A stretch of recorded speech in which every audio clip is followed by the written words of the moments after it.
Tanda kebahagiaan yang pertama kata beliau adalah taisirut ta'ah alaihi, ketika mudah baginya melakukan ketaatan kepada Allah Subhanahu wa taala. Kita semua tahu, kita lahir di muka bumi ini, kita dihadirkan di muka bumi ini, tujuan yang tertinggi adalah untuk kita beribadah kepada Allah Subhanahu wa taala. Kita tahu ibadah tersebut adalah perintah dan larangan. Namun jemaah sekalian, mengetahui inilah perintah dan mengetahui ini adalah larangan tidak semudah untuk mengamalkan perintah dan menjauhi larangan tersebut. Karena Allah telah menakdirkan bahwa orang yang menjalankan perintah dengan baik dan menjauhi larangan dengan baik akan berbuah surga Allah Subhanahu wa taala, dan sebaliknya akan berbuah neraka waliyadzubillah.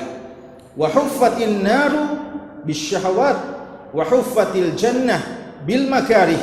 Dan Nabi SAW telah menyebutkan surga diliputi dengan segala hal yang menyulitkan, yang berat, tidak mudah. Sebaliknya neraka diliputi dengan segala macam yang sesuai dengan hawa nafsu dan syahwat kita. Maka melakukan kebaikan tidak semudah melakukan kemaksiatan waliyadzubillah. Sebagaimana orang yang tidak taat dan tidak mau melakukan ketaatan kepada Allah, begitu mudahnya dia meninggalkan perintah. Tidak semudah orang yang berupaya untuk menjauhkan dirinya dari setiap kemaksiatan kepada Allah Subhanahu wa taala. Maka suatu kebahagiaan yang sangat tinggi sekali bagi seorang hamba ketika dia mendapatkan dirinya begitu mudah melakukan ketaatan kepada Allah Subhanahu wa taala.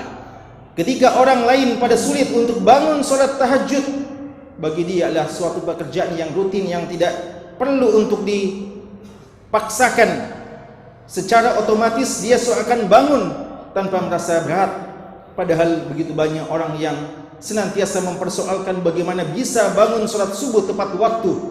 Adapun sebagian hamba untuk tahajud pun bagi dia adalah suatu hal yang mudah. Jemaah sekalian, ketaatan kepada Allah Subhanahu wa taala pada dasarnya suatu hal yang tidak mudah, tapi Allah Subhanahu wa taala memudahkan bagi sebagian hamba-hambanya. Inna sa'yakum lasyatta, kata Allah.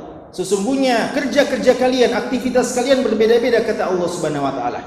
Fa amma man atta wattaqa wa saddaqa bil husna fasanuyassiruhu lil yusra. Adapun kata Allah, orang yang suka memberi dan bertakwa kepada Allah dan dia meyakini al-husna, sebagian mengartikan meyakini akan adanya surga, dan sebagian mengartikan al-husna adalah kalimah la ilaha illallah. Dia meyakini akan kalimat tersebut dan konsekuensinya dia akan masuk surga dengannya. Maka orang yang semacam itu setelah dia berupaya untuk berinfak dan berupaya untuk melakukan ketaatan kepada Allah dengan akidah yang benar, fasanu yassiruhu lil yusra, Allah akan memudahkan baginya ketaatan-ketaatan kepada Allah Subhanahu wa taala.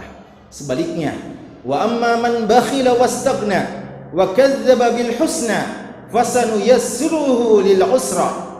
Orang yang bakhil, tidak mau berinfak, dan dia mendustakan surga Allah Subhanahu wa taala, tidak meyakini la ilaha illallah, maka itulah yang akan dipersulit dalam ketaatan dan kebaikan kepada Allah Subhanahu wa taala.